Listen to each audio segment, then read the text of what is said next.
예, 다시 오랜만에 사도행전의 말씀을 가지고 하나님의 말씀을 전하는 것 같습니다. 지난 몇 주 여러 일정으로 인해 다른 말씀을 전했는데요. 오랜만에 사도행전의 말씀을 가지고 여러분에게 말씀을 나눌 때 지난 시간 어떠한 말씀이었는지 잊으셨을까 하여서 잠시 지난 시간 했던 말씀을 먼저 나누기를 원합니다. 초대교회 리더였던 예수님의 동생 야고보가 이제 할례에 대한 논쟁에 대하여 최종 판결을 내리기 위하여 자리에서 일어났습니다.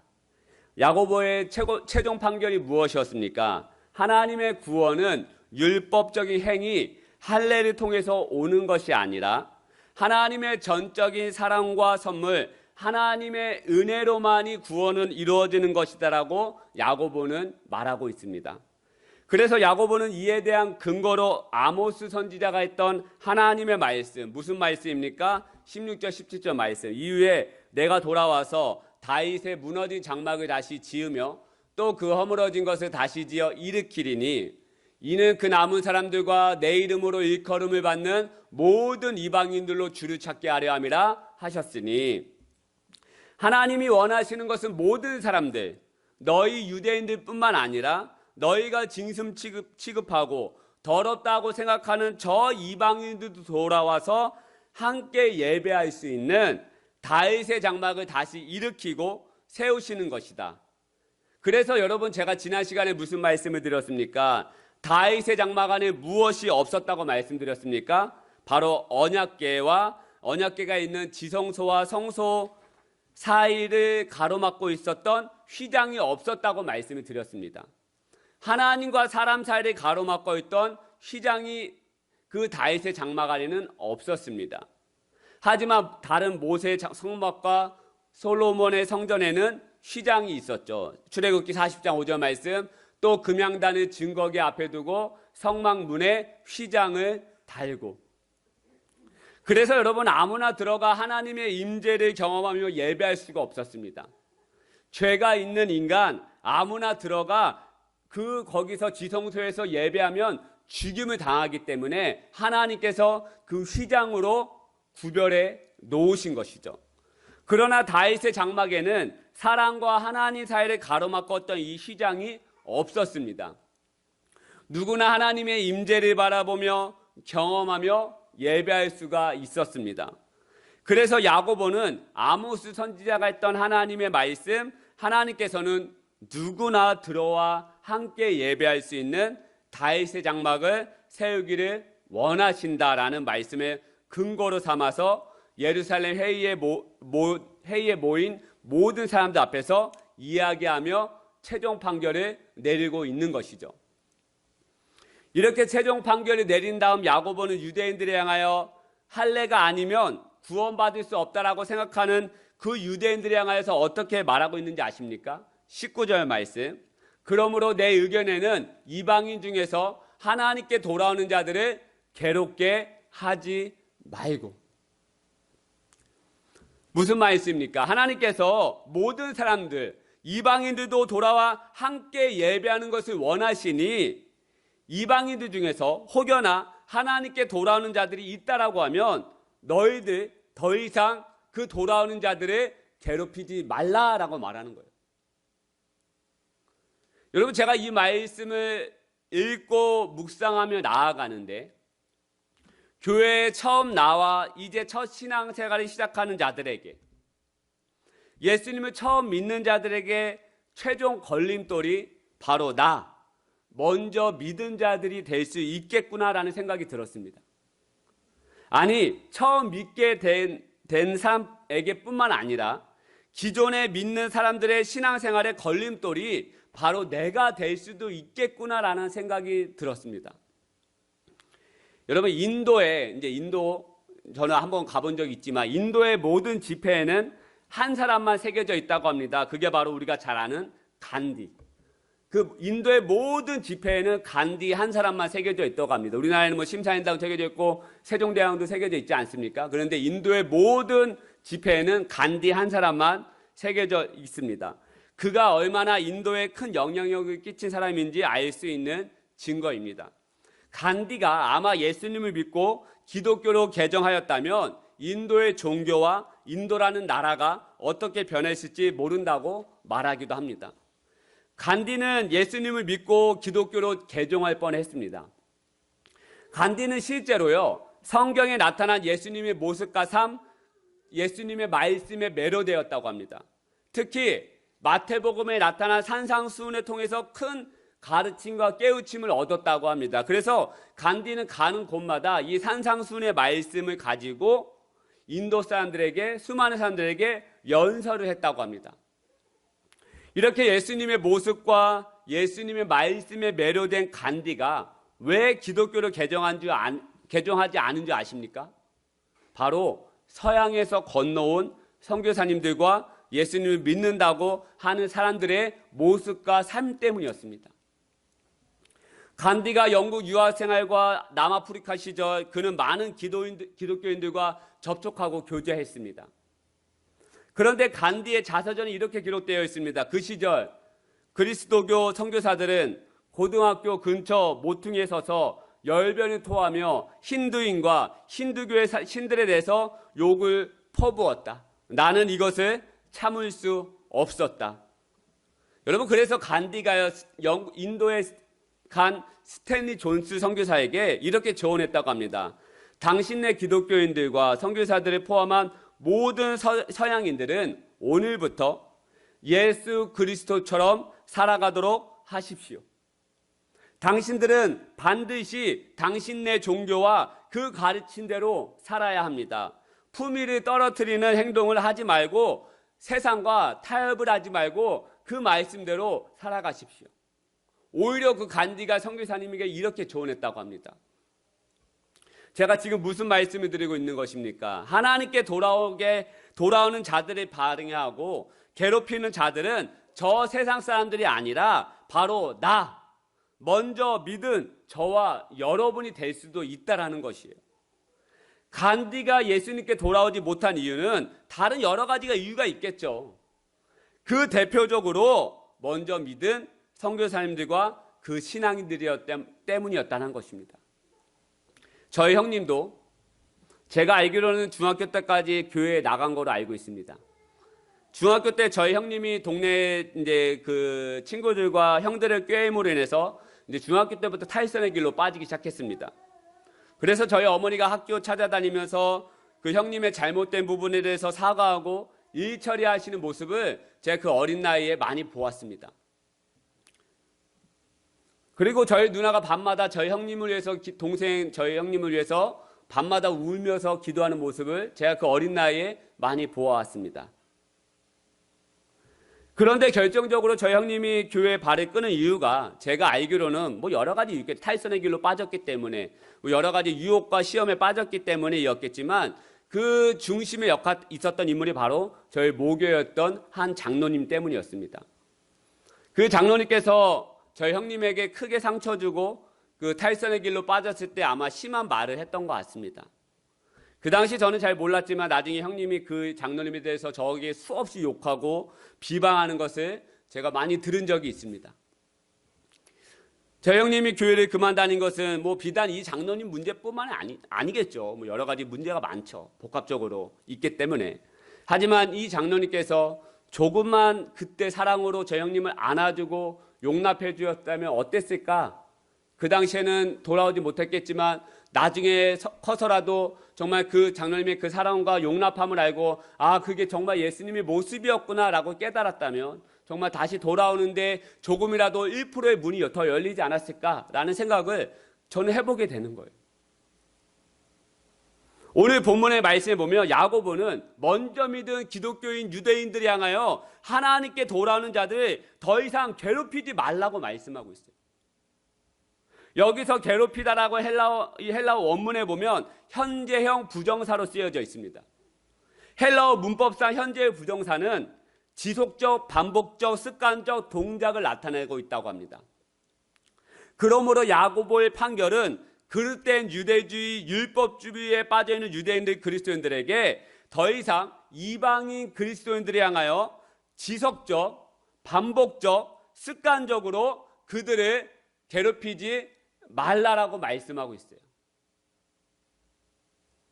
사랑하는 여러분, 율법주의가 습관적, 반복적, 괜찮습니다. 됩니다. 율법주의가 습관적, 반복적, 지속적으로 나타나면 어떻게 되는지 아십니까? 바로 열심이 생겨요. 열심. 나의 행동을 통해서, 나의 구제를 통해서, 나의 무엇으로 인하여 하나님 앞에 나아가는 것이 지속적, 반복적, 습관적이 되면 무엇이 생기는가?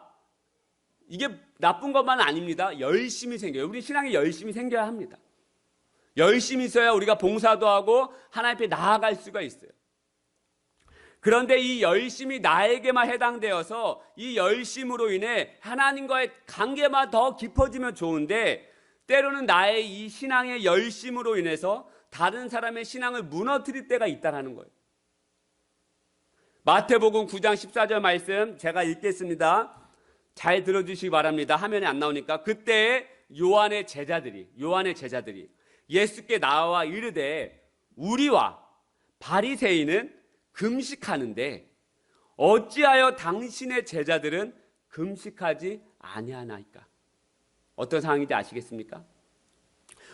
세례 요한의 제자들이 지금 예수님께 찾아와 이야기하는 거예요. 무슨 말을 요한의 제자들이 예수님께 하는 것입니까? 우리와 저 같은 이 바리새인들은 지금 금식하고 있는데 왜 당신의 제자들은 왜 금식을 안 하고 있는 것입니까? 즉 무엇입니까?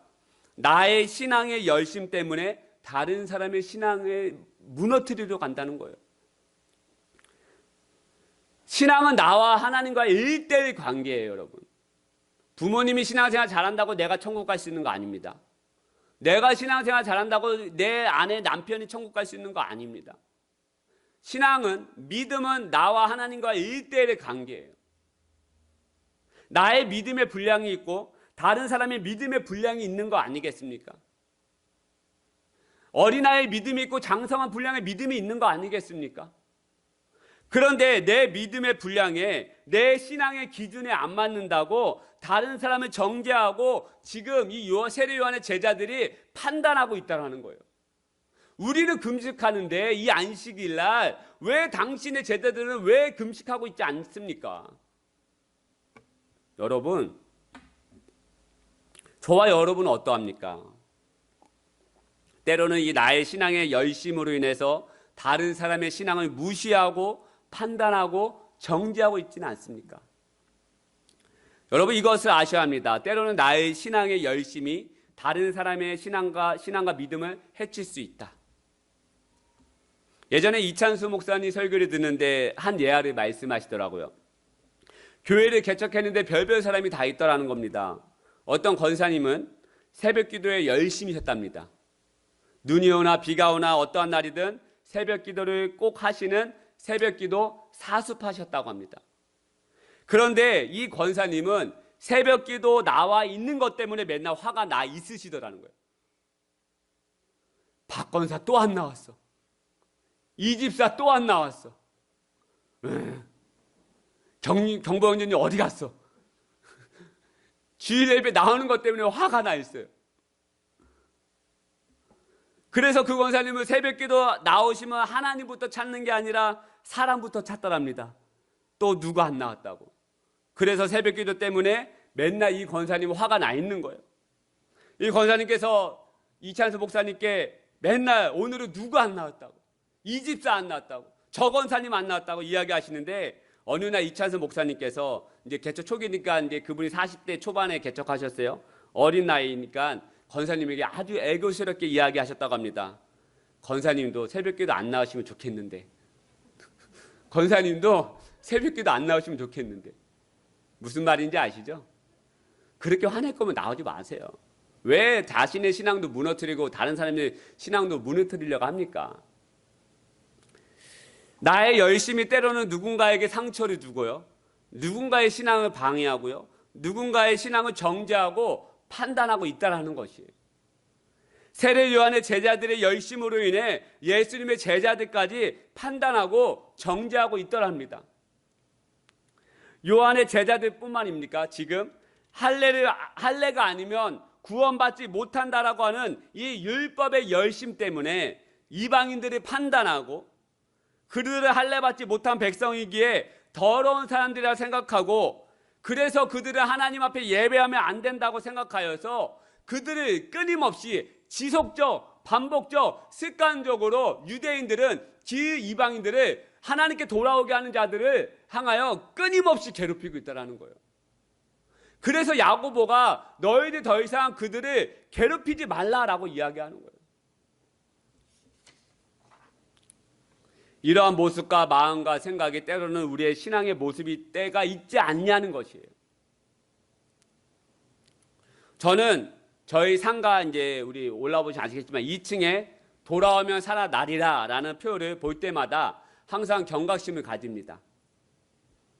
잃어버린 영혼이 하나님 앞에 돌아오는 자가 있을 때, 회복이 필요한 심령이 주님 앞에 돌아오려고 하는 자가 있을 때, 제가 그 문구를 볼 때마다요, 내가 걸림돌이 되면 안 되는데, 하나님 앞에 돌아와 나아가게 하는 자들이 향하여 내가 나 때문에 돌아오게 하는 그 발걸음을 다시 세상으로 향한 발걸음으로 만들게 하면 안 되는데 라고 하는 제 안에 그런 경각심을 가집니다. 여러분, 최종 판결을 내리고 있는 이 야고보는 유대 그리스도인들을 향하여 더 이상 이방 그리스도인들을 향하여 괴롭히지 말라라고 말씀합니다. 그들에게 멍에를 씌우지 말라고 말해요. 10절에 보면 우리도 맥이 무거운 이 멍에를 먼저 믿은 우리도 맥이 씌운 이 어려운 무거운 멍에를 그들에게조차 씌우지 말라고 말해요. 어떤 멍에를 씌우고 괴롭히지 말라고 말합니까? 어떤 멍에이겠습니까? 할례, 행위. 저도 그렇습니다, 여러분. 다른 사람의 신앙을 볼 때 그 마음과 중심이 아닌 행위로 판단하게 됩니다. 왜냐하면 행위로 판단하는 게 아주 쉽기 때문에 그래요. 행위는 왜 쉽습니까? 눈에 보이잖아요. 우리는 육적인 존재이기 때문에 눈에 보이는 것을 자꾸 믿고 판단하기 쉽습니다. 한두 번 예화로 말씀드렸지만 예전에 부교육자 할 때 교회 앞에서 누군가 술 먹고 토한 거, 담배 피면서 침 뱉은 거, 가래침 뱉은 거, 새벽기도 먼저 나와서 제가 그 치울 때 새벽기도 오시는 권사님이나 장로님들 담임 목사님이 봐주길 원했어요. 이렇게 보면서 이렇게 치웠어요. 이렇게 보면서. 왜냐하면 나의 이런 행위를 보여줌으로 말미암아 내가 이렇게 충성스럽게 하나님 앞에 잘하고 있다라고 하는 판단을 보여주기 위한 가장 쉬운 방법이기 때문에 그래요. 내가 이렇게 지금 더러운 거 사고 있어. 교회를 위해서, 하나님을 위해서, 이 예배당을 위해서. 내가 이렇게 잘하고 있으니까 나 봐주길 원해. 눈에 보이잖아요. 그러니까 그들은 이 모습을 보고 저를 판단하지 않겠습니까? 아, 고 목사 잘하고 있네. 충성스러워. 하나님 앞에 크게 쓰임 받을 거야. 고 목사는 어디 가서든 잘할 거야. 그것을 보여주기 위한 가장 쉬운 방법이 뭐냐? 행위라는 거예요, 행위. 그런데 여러분, 하나님은 우리의 행위보다 더 중요하게 생각하시는 게 있죠. 바로 뭡니까? 중심, 마음. 할렐루야. 중심과 마음이요. 사무엘상 16장 7절 말씀 제가 읽겠습니다. 여호와께서 사무엘에게 이르시되 그의 용모와 키를 보지 말라. 내가 이미 그를 버렸노라. 내가 보는 것은 사람과 같지 아니하니 사람은 외모를 보거니와 나 여호와는 중심을 보시니라 하시더라. 할렐루야. 하나님 우리의 행위로 판단하시거나 행위로 인해 보상해 주시는 분이 아니세요. 근데 여러분, 저도 이럴 때가 있다라는 거예요. 사무엘 선지자가 그 다윗의 그 이세 아들을 쭉 볼 때 용모를 봤어요, 용모를. 쉽기 때문에. 저도요, 이제 교단 체육대회 이제 가잖아요. 그러면 한 몇백 명의 목사님들이 모여 있어요. 이렇게 경품 추천할 때 몇백 명이 앉아서 경품 추첨해요. 제가 가만히 봅니다. 그러면 어떤 생각이 드는지 아십니까? 이제 목사님들 그때 보통 정장 안 입고 뭐 입고 와요? 추링 입고 오잖아요. 굉장히 후주견해 보여요. 저분들이 쓰임 받을 수 있겠어? 근데 그분도 저를 보고 그렇게 판단하겠죠. 저도 그 몇백 명 앉은 목사님 보면서 저 사람들이 목사가 맞아? 목사님들이 맞아? 쓰임 받을 수 있겠어? 뭐 이런 생각을 하더라는 거예요, 저도. 여러분, 하나님의 행위대로 보상해 주시는 분이라면 저를 비롯해 여기에 앉아서 말씀을 듣는 여러분보다 돈이 더 많은 사람들이 천국 가기가 쉽지 않겠습니까? 행위로 보상해 주시는 하나님이시라면. 눈에 보이는 대로 판단하시고 보상해 주시는 분이라고 하면 10,000원, 10만 원으로 구제한 것보다 100만 원, 1,000만 원으로 구제한 사람의 행위가 더 크고 좋아 보이는 거 아니겠습니까? 1,000만 원보다 1억, 10억으로 구제하고 기부한 연예인들이나 스포츠 선수들이 그 사람들이 무조건 천국 가는데 1순위가 되어야 되지 않겠습니까? 그런데 하나님이 이러한 분이 아니시더라는 거예요. 예수님께서 부자와 가난한 자의 헌금에 대해서 말씀하십니다. 부자가 많이 넣었어요. 왜? 많이니까 돈이. 그런데 가난한 가부는 두렙돈 한 고드란트를 넣었다라고 말합니다. 렙돈은 이제 렙돈은 그 당시 가장 작은 화폐 단위였습니다. 두렙돈은 하루 품삯의 64분의 1 정도의 수준이라고 합니다. 쉽게 말씀드리면 하루 노동자의 품삯이 64,000원이라고 하면 두렙돈은 64분의 1, 1,000원. 아주 작은 돈이죠. 누가 봐도 적습니다. 행위로 보면, 율법적으로 보면 너무나 작은 거예요. 그런데 예수님이 누가 더 귀하다라고 말씀합니까? 가난한 중에 모든 것을 그 마음과 삶을 들인 그 가부의 헌금이 더 귀하다라고 말하는 거예요. 예수님께서는 그 가부의 마음을 보시더라는 거예요. 가난한 가부의 중심을 보시고 그 마음과 중심을 주님 앞에 드린 그 헌금, 그 가난한 그 가부의 마음을 보시고 높이더라는 것입니다. 여러분, 사랑하는 여러분, 모든 것은 마음부터 시작입니다. 할렐루야. 마음이 정해지고 마음이 있으면 반드시 마음으로 끝나는 것이 아니라 그 마음을 통해서 행위로 드러나게 되어 있습니다. 할렐루야. 마음이 있으면, 진짜 그 마음에 가 있으면 행위로 드러나게 됐다라는 거예요. 사랑하는 사람이 생기면 행위로 드러나게 돼 있다라는 거예요. 가난하고 아무것도 없는 가부였지만 그 마음이 있으니 작은 정성이라도 주님 앞에 드리더라는 거예요. 로마서 10장 10절 말씀을 보면 우리가 잘 아는 말씀이 나오죠. 사람이 마음으로 믿어 의에 이르고 입으로 시인하여 구원에 이르느니라. 할렐루야. 마음으로 믿었더니 의에 이른다라고 말하고요. 마음이 먼저예요, 여러분. 마음이 있으니 의에 이르는 행위가 나온다라는 것입니다, 여러분. 마음과 생각이 예수님께 고정되어 있으니 진실한 행함과 진실한 삶이 그 가부의 삶을 통해서 나오더라는 거예요. 여러분, 사람은 마음과 마음이 통하게 되어 있습니다. 하나님께서 그렇게 만드셨어요.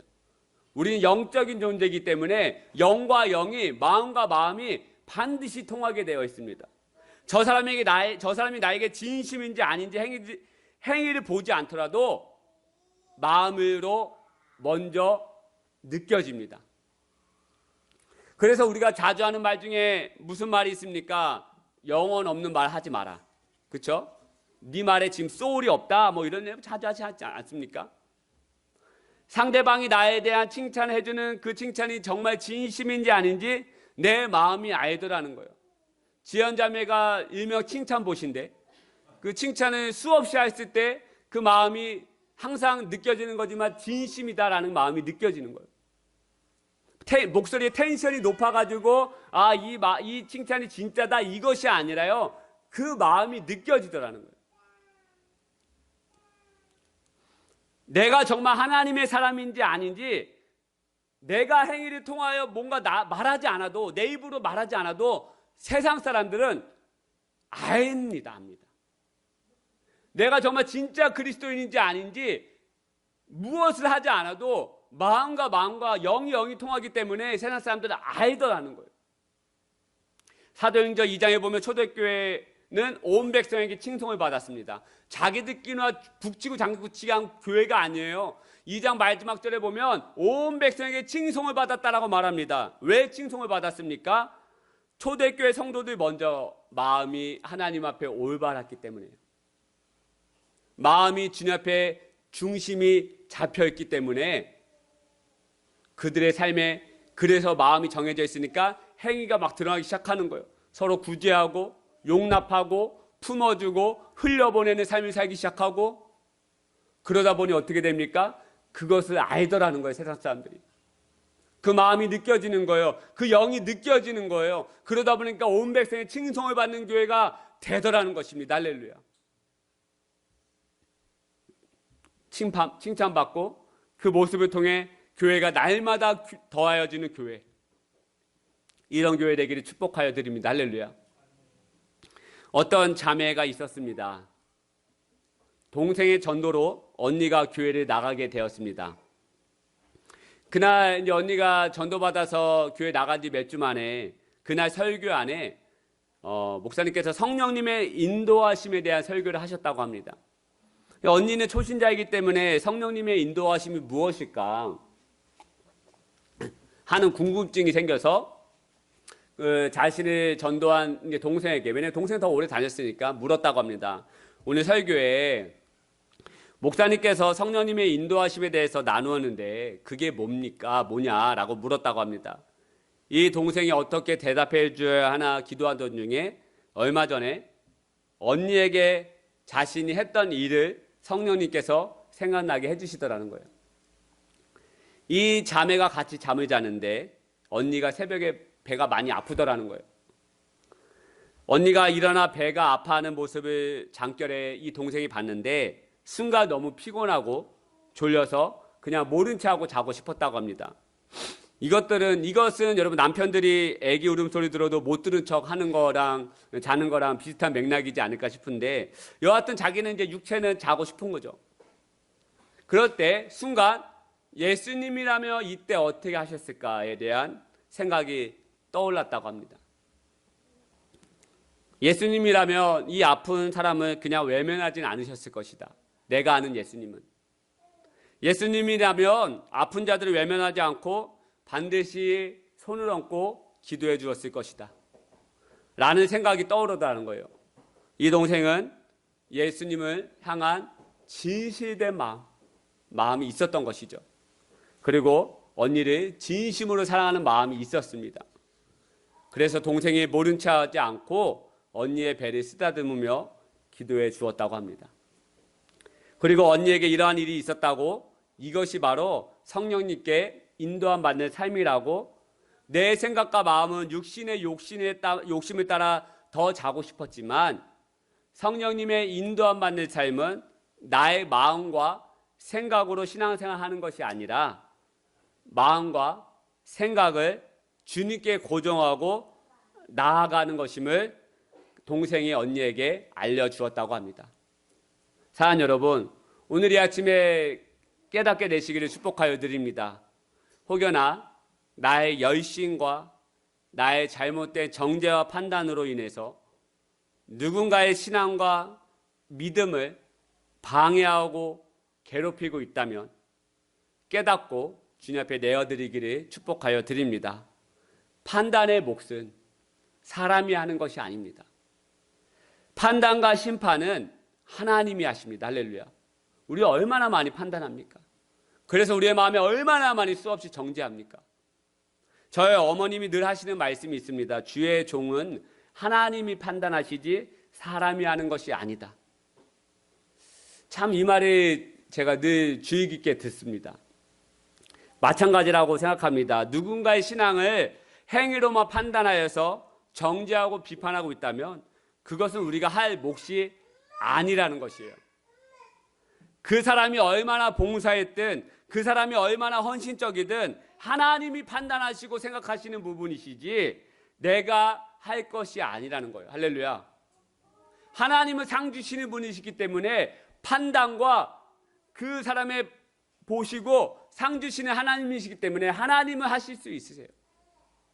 하지만 우리는 누군가의 인생을 책임져 줄 수 없기 때문에 우리는 함부로 누군가의 인생을 그 행위로만 판단하고 정죄한다면 그 판단과 정죄가 나에게 돌아오게 되어 있습니다.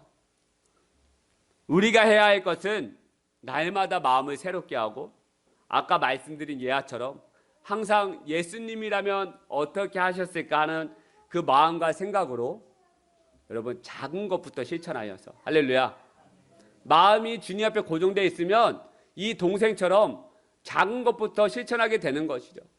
언니의 배를 쓰다듬어주고 기도해주고 육신의 욕구를 버리고 하나님 앞에 자신의 삶을 또 드릴, 그것은 마음으로부터 우리가 해야 될 것은 이것입니다. 판단과 정죄가 아니라 나부터 마음을 새롭게 하고 주님께 마음을 고정시키고, 그래서 이때 예수님이라면 어떻게 하셨을까라고 기도하면서 작은 것부터 우리의 마음을 들이며 실천하며 나아갈 때 그것을 보고 하나님께서 기뻐하시고 축복해 주시고 그 모습을 보고 온 백성이 칭찬받는 그런 은혜의 삶으로 나아가게 될 줄 믿으시는 저와 여러분 되시기를 축복하여 드립니다.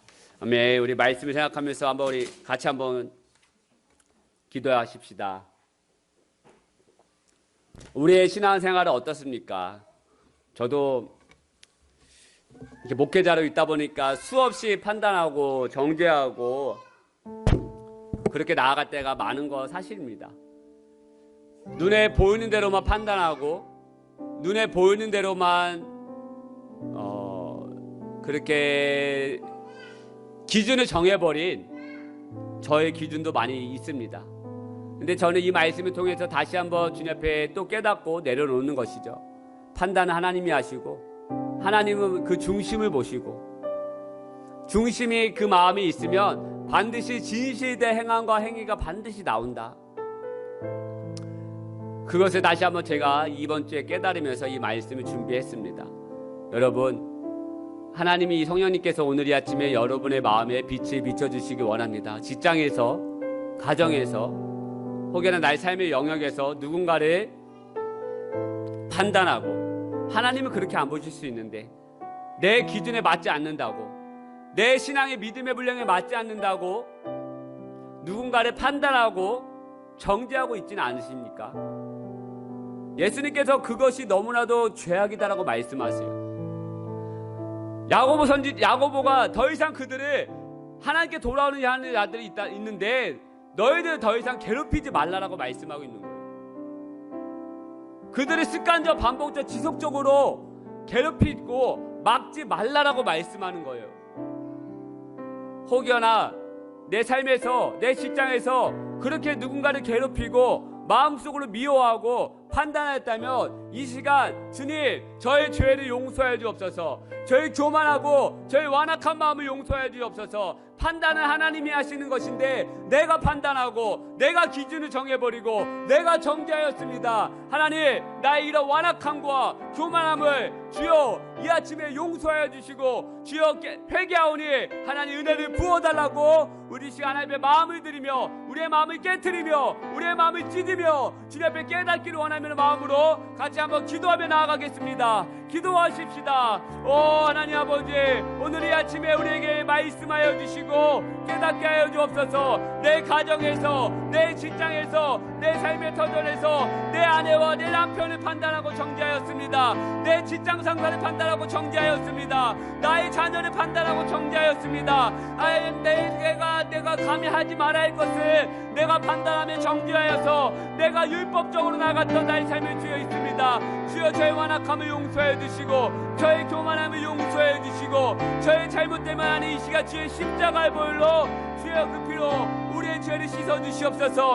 하나님이여 주님 앞에 나아가오니 하나님이여 주여 우리의 마음을 깨닫기를 원하오니 다시 한번 성령님께서 빛을 비춰주시옵소서. 그 마음을 새롭게 하고 돌이키게 하여 주시고 다시 한번 나아가게 하여 주옵소서. 성령님, 성 예수님이여 우리가 회개하며 나아가는 이 시간 가운데 하나님의 놀라운 기름 부음을 부어주시고 하나님 은혜를 부어주시고 주여 말씀하여 주옵소서. 깨닫기를 원합니다. 주여 말씀하여 주옵소서. 회개하기 원합니다. 주여 말씀하여 주옵소서. 돌이키기를 원합니다. 하나님이여 도와주시옵소서. 하나님이 역사하여 주옵소서. 오늘 이 아침에 우리를 붙잡아 주시고 오늘 이 아침에 하나님께서 은혜를 내려 주시옵소서. 성령 하나님이여 성령님이여 충만케 해 주시고 은혜 위에 은혜를 부어 주시고 말씀 위에 말씀을 부어 주시옵소서. 오 아버지 하나님, 오 아버지 하나님, 오 아버지 하나님, 우리 다시 한번 기도하십시다. 우리 내일 우리 경륜 형제가 이제 군대에 입대하게 됩니다. 자신의 20대 삶의 초반에 정말 2년의 시간을 이제 자유롭지 못하고 이제 어딘가에 얽매여서 이제 생활하게 되는데, 정말 그 시간이 하나님 은혜의 시간이 될 수 있도록, 하나님의 놀라운 역사를 경험하는 시간 될 수 있도록, 정말 그곳이 내게 줄로 재어진 아름다운 곳이 되어서 하나님과 친밀한 교제를 누리고 다시 한번 하나님 앞에 쓰임받는 귀한 은혜의 시간 되게 해달라고 경륜 형제의 건강과 믿음과 정말 주님의 놀라운 축복을 해서 같이 한번 우리 합심해서 같이 한번 경륜 형제에서 같이 한번 중보하면서 기도하기를 소망합니다. 기도하십시다. 하나님 아버지, 사랑하는 우리 경륜이를 주님께서 붙잡아 주시옵소서. 주의 2년의 시간을 정말 하나님 앞에 시간을 떼어드리는데 하나님 그 시간이 은혜의 시간 되게 하여 주시고 그 발걸음이 축복의 발걸음 되게 도와주시고 하나님 앞에 놀라운 하나님 은혜의 시간 될 수 있도록 하나님 축복하여 주시고 역사하여 주옵소서. 하나님 돌아와 살아나는 시간 되게 도와주시고 믿음으로 하나님 만나는 시간 되게 도와주시고 하나님과 동행하는 시간 되게 도와주시고 그래서 선한 영향을 끼치는 시간 되게 도와주시고 하나님 경륜을 통하여서 하나님 놀랍게 영광 받아주시고 경륜을 통하여 하나님 놀랍게 될 줄로 믿습니다. 하나님 그 삶을 붙잡아 주시고 역사하여 주시옵소서. 하나님의 놀라운 은혜와 그 손길로 그 2년의 시간을 인도하여 주시고 역사하여 주시고 붙들어 주시옵소서. 하나님께서 그 길을 열어주시고 하나님께서 그 길을 붙잡아 주시고 하나님께서 그 길을 함께하여 주시옵소서. 하나님 도와주시옵소서. 하나님 은혜를 내려주시옵소서. 오 아버지 하나님, 아버지 도와주시옵소서. 우리 시간 다시 한번 기도하실 때 마지막입니다. 우리 멀리 떠나 있는 우리 지연자매의 건강과 지혜를 위해서, 또한 이제 내일 모레면 우리 조직검사의 결과를 듣게 되는 우리 지연자매 어머님을 위해서 정말 하나님의 치유의 손길과 위로의 손길과 담대함의 손길이 그 어머님과 지연자매의 그 학업을 위해서 우리 같이 한번 더 마음을 다해서 다시 마지막으로 다시 한번 함께 중보하면서 기도하기로 원합니다. 기도하십시다. 하나님 아버지, 우리 지연자매의 그 학업을 위해서 주여 기도하오니 하나님 건강과 주님의 지혜를 허락하여 주시옵소서. 하나님 말씀하여 주시고 하나님 역사하여 주시고 또한 지연자매의 어머니 정은영 선생님을 위해서 기도합니다. 건강케 하여 주시고 위로하여 주시고 담대하게 해주시고 평안케 하여 주시옵소서. 하나님 은혜를 다시 한번 경험케 하여 주시고 믿음을 회복하게 하여 주시고 하나님 은혜를 예배하는 인생 되게 도와주시고 말씀 안에 거하는 인생 되게 도와주시옵소서. 하나님이여 도와주시옵소서. 하나님이 역사하여 주옵소서. 돌아와 살아나게 하여 주시고 돌아와 은혜를 경험하게 하여 주시고 지연자매의 그 시간, 인도네시아의 그 시간을 하나님께서 붙잡아 주시옵소서. 은혜 위에 은혜를 더하여 주시옵소서. 하나님 도와 주시옵소서. 하나님 함께 하실 줄 믿습니다. 내가 너에게 하는 길을 붙잡아 주겠습니다. 믿습니다. 하나님 아버지 감사합니다. 오늘 이 아침에 저희도 함께 모여 예배할 수 있는 은혜를 부어주심을 감사합니다. 하나님, 우리의 힘으로는 할 수 없습니다. 우리의 능력으로 나아갈 수 없습니다. 우리의 연약함을 인정하고 나아감에도 불구하고 여전히 나는 교만하여 다른 사람의 신앙을 판단하고 정죄했던 저희들의 모습이 있음을 보게 됩니다. 습관적, 반복적, 지속적으로 그들을 괴롭히고 하나님 앞에 돌아오게 하는 것들을 막고 있음을 보게 됩니다. 주여, 저희들의 이 완악한 모습을 주여 용서하여 주시옵소서. 판단하거나 정죄하지 않고 품고 용납하며 기도하며 격려하며 안아주는 귀한 하나님의 자녀로 삼아 주시옵소서. 내가 먼저 믿음의 분량이 자라나기 원합니다. 내가 먼저 장성한 분량에 이르기를 원합니다. 하나님, 이 아침에 은혜를 부어주옵소서. 또한 기도하는 것은 내일부터 이제 새로운 곳으로 나아가는 우리 경륜이를 주님께서 축복하여 주옵소서. 주여, 그 2년의 시간을 주님께서 붙잡아 주시옵소서.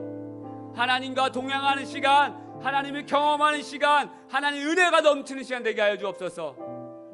격려 형제의 삶을 통하여 하나님이 드러나게 하여 주시고 많은 이들이 주님 앞에 돌아오는 은혜를 경험하게 하여 주옵소서. 크게 쓰임받는 인생 되게 도와주시고, 또한 타국에 가 있는 공부하고 있는 지원자매에게 지혜를 부어주시고 건강케 하여 주시고, 내일 모레 조직검사 결과 듣게 되는 그 어머님 가운데 하나님 은혜와 담대함과 평안과 치유를 허락하여 주시옵소서. 주님 사랑합니다. 찬양합니다. 이제는 우리 주 예수 그리스도의 은혜와 하나님 아버지의 다음없는 사랑과 성령님의 감화감도 충만함의 심의 은혜가 오늘 예배드리도록 하는 모든 심령들, 모든 자녀들, 모든 백성들, 모든 심령들이 위해 하나님 은혜가 쏟아지며, 그래서 내가 성장하여 내가 믿음의 분량이 자라나여 다른 사람을 용납하고 품고 격려하는 하나님의 모든 백성 되기를 간절히 축원하옵나이다. 아멘. 오 아버지, 오 아버지,